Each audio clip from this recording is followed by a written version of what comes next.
ഒരിക്കലും ഇല്ല. തീർച്ചയായിട്ടും ഞങ്ങളുടെ സൈഡിൽ നിന്ന് അങ്ങനത്തെ ഒരു ചിന്തയേ ഇല്ല. സൂരജ് ഇപ്പൊ പിണങ്ങിപ്പോയി. ഇപ്പൊ നമ്മുടെ വീട്ടിൽ ഇപ്പൊ എന്റെ അനിയനോ ചേട്ടനോ പിണങ്ങി പോകുന്ന പോലെ അല്ലെങ്കിൽ ഒരു ചെറിയൊരു പിണക്കം എന്നുള്ളത് മാത്രം ഞങ്ങൾ നോക്കുന്നുള്ളൂ. നമ്മള് രാജി സൂരജില് ഞങ്ങൾ അങ്ങനെ ഒരു രാജിവെക്കുന്ന ഒരു സംഭവമേ ഞങ്ങളുടെ സൈഡിൽ നിന്ന് ഞങ്ങൾ അങ്ങനെ അക്സെപ്റ്റ് ചെയ്യുന്നില്ല. ബിക്കോസ് അത് കുറച്ചൊന്ന് തണുത്ത് കഴിയുമ്പോഴത്തേക്ക് ഞങ്ങൾ ഇപ്പൊ ഈ ഞങ്ങളുടെ ഫോക്കസ് എന്ന് പറഞ്ഞ പോലെ ഈ പ്രോഗ്രാമാണ്. അപ്പൊ ഇതിന്റെ നന്മയ്ക്ക് വേണ്ടി നിങ്ങൾ നല്ലതായിട്ട് എഴുതിയാൽ അത് അത്രയും നല്ലത്. അല്ലാണ്ട് ഇതിനെപ്പറ്റി അല്ല ഞാൻ പറയാം, ഞാൻ ജസ്റ്റ് പറയാം. പക്ഷെ അപ്പൊ ഇത് ഞങ്ങളുടെ കുടുംബത്തിലുള്ള ഒരു അംഗം എന്നുള്ളതുകൊണ്ട് ഞങ്ങൾ തീർച്ചയായിട്ടും അത് ഡീൽ ചെയ്ത് ഞങ്ങൾ ശരിയാക്കിക്കൊള്ളും. ഇല്ല, അദ്ദേഹം അങ്ങനെ ഞങ്ങൾ ആരെയും അങ്ങനെ ഫോണിൽ വിളിച്ചിട്ട് ഇക്കാര്യം പറഞ്ഞിട്ടില്ല. ഞങ്ങളോട് ആരോടും സംസാരിച്ചു. ഇങ്ങനെ ഗ്രൂപ്പിൽ ഒരു ഇതിൽ പറഞ്ഞു പോയ ഒരേ ഒരു മെസ്സേജ് എന്നെ സപ്പോർട്ട് ചെയ്തില്ല. ഒരു മെസ്സേജ് അയച്ചിട്ട് ലെഫ്റ്റ് ആയി എന്നുള്ളതേ ഉള്ളൂ. അപ്പൊ അത് ഇതിനിടയ്ക്ക് നമുക്കിത് സംസാരിക്കാൻ പറ്റില്ല. ഇത് ഈ പരിപാടി കഴിഞ്ഞിട്ട് ഞങ്ങൾ സംസാരിക്കാം.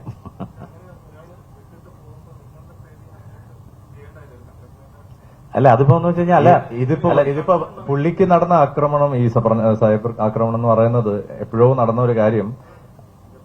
ഇപ്പോഴല്ലേ, കഴിഞ്ഞ ദിവസം അല്ല മലയാളം ഇപ്പോഴും നടന്നോട്ട്. അതാണ് എനിക്ക് ഞാൻ ഇതൊന്നും നോക്കാത്തതുകൊണ്ട് എനിക്ക് ഇതുപോലെ അറിഞ്ഞുള്ളൂ. പക്ഷെ ഞങ്ങൾക്ക് ഗ്രൂപ്പിൽ തന്നെ ആർക്കും ഇതിനെപ്പറ്റി അറിഞ്ഞില്ല എന്നുള്ളതാണ് സത്യം. അപ്പൊ ഞങ്ങൾ പറഞ്ഞപ്പോഴാണ് ഞങ്ങൾ അറിയുന്നത്. പക്ഷെ എന്നാലും ഞങ്ങളുടെ തീരുമാനം ഇത് തന്നെയായിരുന്നു. ഇപ്പൊ ചിത്ര ചേച്ചി ആയാലും സൂരജ് ആയാലും ആരായാലും അതിനൊരു ലെവലോ അല്ലെങ്കിൽ ഒരു എന്താ പറയാ ടിയർ 1 ടിയർ 2 എന്നുള്ള രീതിയിൽ ഞങ്ങൾ ആരും അങ്ങനെ ഇവിടെ ഞങ്ങൾ വെച്ചിട്ടില്ല. അപ്പൊ അതുകൊണ്ട് അതൊരു ഈ പറഞ്ഞ പോലെ ആ പറഞ്ഞു പോയതിന്റെ ഒരു പിണക്കം അത് ഞങ്ങൾ മാറ്റിയിരിക്കും. ഞങ്ങൾ തീർച്ചയായിട്ടും അത് ഞങ്ങളുടെ കുടുംബത്തിനുള്ളിൽ ഉള്ള കാര്യങ്ങൾ അത് തീർച്ചയായിട്ടും ഞങ്ങളത് ഹാൻഡിൽ ചെയ്തിരിക്കും.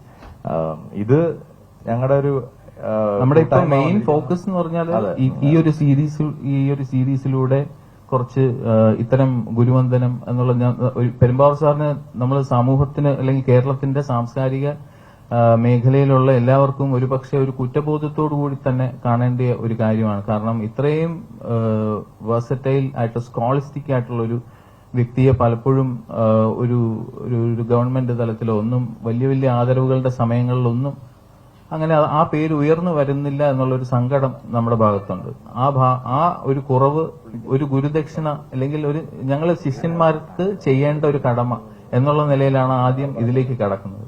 അത് വളരെ ഇപ്പൊ തന്നെ വൈകിപ്പോയി എന്നുള്ളതാണ്. അദ്ദേഹത്തിന്റെ 80ാം പിറന്നാളിന് ഈ മാസം തന്നെ നടത്തണമെന്ന് ആഗ്രഹിച്ചതുകൊണ്ടാണ് ഈ ജനുവരിയിൽ തന്നെ ഇത്രയും വളരെ ഷോർട്ടായിട്ടാണെങ്കിലും ഈവൻ ഒരു ചെറിയ സ്പോൺസർഷിപ്പ് പോലും ഇല്ലാതെയാണ് നമ്മൾ ചെയ്യുന്നത്. ഇനി വരുന്ന ഈ ഇത്തരം നല്ല ഉദ്യമങ്ങൾക്ക്, നല്ല ലക്ഷ്യങ്ങളുള്ള ഉദ്യമങ്ങൾക്ക് എല്ലാ തരത്തിലുമുള്ള സപ്പോർട്ട് പൊതുവായ ഇടങ്ങളിൽ നിന്ന് ഞങ്ങൾ ലോഭമില്ലാതെ പ്രതീക്ഷിക്കുന്നു എന്നുള്ളതും കൂടെ നമ്മൾ ഈ ഒരു പത്രസമ്മേളനത്തിലൂടെ പറയാൻ ആഗ്രഹിക്കുന്നു. നമ്മൾ വളരെ കുറഞ്ഞ സമയത്താണ് ഇവന്റ് പ്ലാൻ ചെയ്തത്. അപ്പൊ ഈ കഴിഞ്ഞ ഒരാഴ്ച ഈ മറ്റു കാര്യങ്ങളിലേക്ക് ഡിസ്ട്രാക്ട് ചെയ്ത് പോകാനായിട്ട് ഞങ്ങൾക്ക് മനസ്സിലായി. സത്യം പറഞ്ഞ ഓരോ മിനിറ്റും വളരെ പ്രധാനപ്പെട്ടതാണ്. അപ്പോൾ ഞങ്ങൾ പൂർണ്ണമായിട്ട് ഇതിലേക്ക് കോൺസെൻട്രേറ്റ് ചെയ്യാണ്. ഇതിനകത്ത് വേറെ ഇവന്റ് മാനേജ്മെന്റ്സ് ആരുമില്ല, ഒരു ഗ്രൂപ്പും ഇല്ല. എല്ലാ കാര്യങ്ങളും ഞങ്ങൾ ഗായകർ തന്നെയാണ് മാനേജ് ചെയ്യുന്നത്. ഈ പ്രോഗ്രാമിന്റെ ആങ്കറിംഗ് ഉൾപ്പെടെയുള്ള ഒരു കാര്യത്തിലും വെളിയിൽ നിന്നൊരു സപ്പോർട്ടില്ല. എല്ലാം നമ്മുടെ അംഗങ്ങൾ തന്നെയാണ് ചെയ്യുന്നത്. അപ്പൊ അതിന്റേതായിട്ടുള്ള സ്ട്രെയിൻ ഞങ്ങൾക്കുണ്ട്. മാത്രമല്ല ഞങ്ങളെല്ലാവരും ആരെങ്കിലും വിളിക്കുമ്പോൾ പോയി പാടി ശീലമുള്ളവരല്ല, അല്ലാതെ പരിപാടി നടത്തി അധികം ശീലമുള്ളവരല്ല. അപ്പൊ അതിന്റെ ഒരു ടെൻഷനും ഞങ്ങൾക്കുണ്ട്. അപ്പൊ അത് ടെൻഷൻ എന്ന് പറഞ്ഞാൽ ഞങ്ങൾക്കത് നന്നായിട്ട് നടത്തിയെടുക്കാമെന്നുള്ള വിശ്വാസമുണ്ട്. ഇത്രയും സ്റ്റേജിന്റെ എക്സ്പീരിയൻസ് ഉള്ള ആളുകളാണ് എല്ലാവരും. അപ്പൊ അവരെല്ലാവരും കൂടെ ചേർന്ന് ചെയ്യുമ്പോൾ മറ്റുള്ള വിഷയങ്ങളൊക്കെ ഇതിനകത്ത് വരുമ്പോൾ നമുക്ക് നമ്മുടെ ഫോക്കസ് മാറിപ്പോകാതിരിക്കാൻ വേണ്ടി കൂടിയാണ് ഇത് പിന്നീട് ചർച്ച ചെയ്യാമെന്ന് നമ്മൾ മാറ്റി വെച്ചിരിക്കുന്നത്. അത്രേ ഉള്ളൂ.